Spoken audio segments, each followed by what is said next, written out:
πορείας του Μάρκ, ενός νεαρού πρίγκιπα της Ανατολής, απόγονος αβάκτης αλευτινός, που νόμιζε ότι μπορεί να αλλάξει τον κόσμο. Αλλά μικρές οι βουλές του Αλλάχ και σκοτεινές οι πτυχές του Μαχμούδ.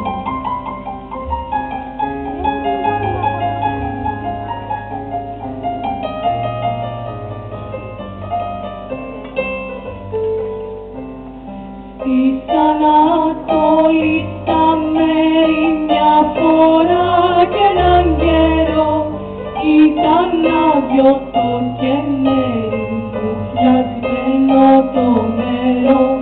Στη Μουσούλη τη Βασόρα, στην παλιά τη Κουρμαδιά, πικραμένα κλαίνε τώρα οι χέρι μου τα παιδιά.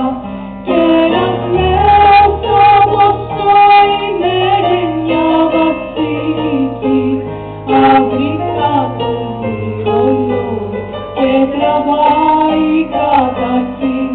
Το κοιτάδι δαρδούινι με μάτια λυπητερή, κι όπως τον αλλάζουν πώς θα αλλάξουν οι καιροί.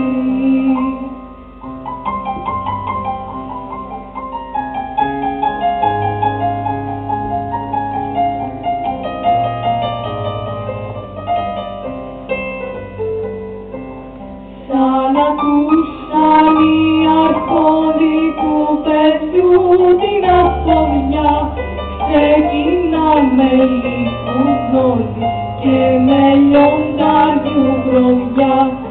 Απ' τον Τίγρη στον Εφράτη κι απ' τη γη στον ουρανό, κυνηγάν τον αποστάτη να τον πιάσουν ζωντανό.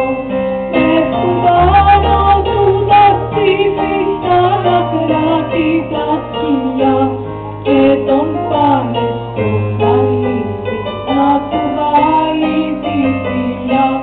Μαυρωμένη μαύρο γάλα είχε εκείνο το πρωί, πριν να φτύσει στην κρεμάλα τη στερνή του τη πνοή.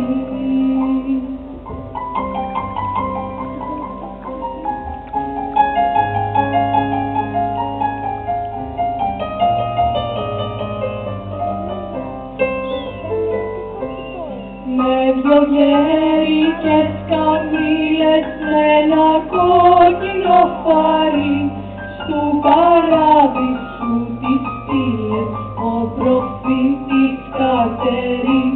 Πάνε τώρα χέρι-χέρι κι είναι γύρω στην ευχιά, μα τη μας που τα αστέρι τους κρατούσε στην τροφιά. Ένα μήνα, ένα χρόνο βλέπουν μπρος τους τον Αλλάχ, που απ' τον θείο του χρόνου λες τον άμυαλο σε βάχ. Νικημένο που ξεφτέρει δεν θα αλλάξουν οι καιροί, με φωτιά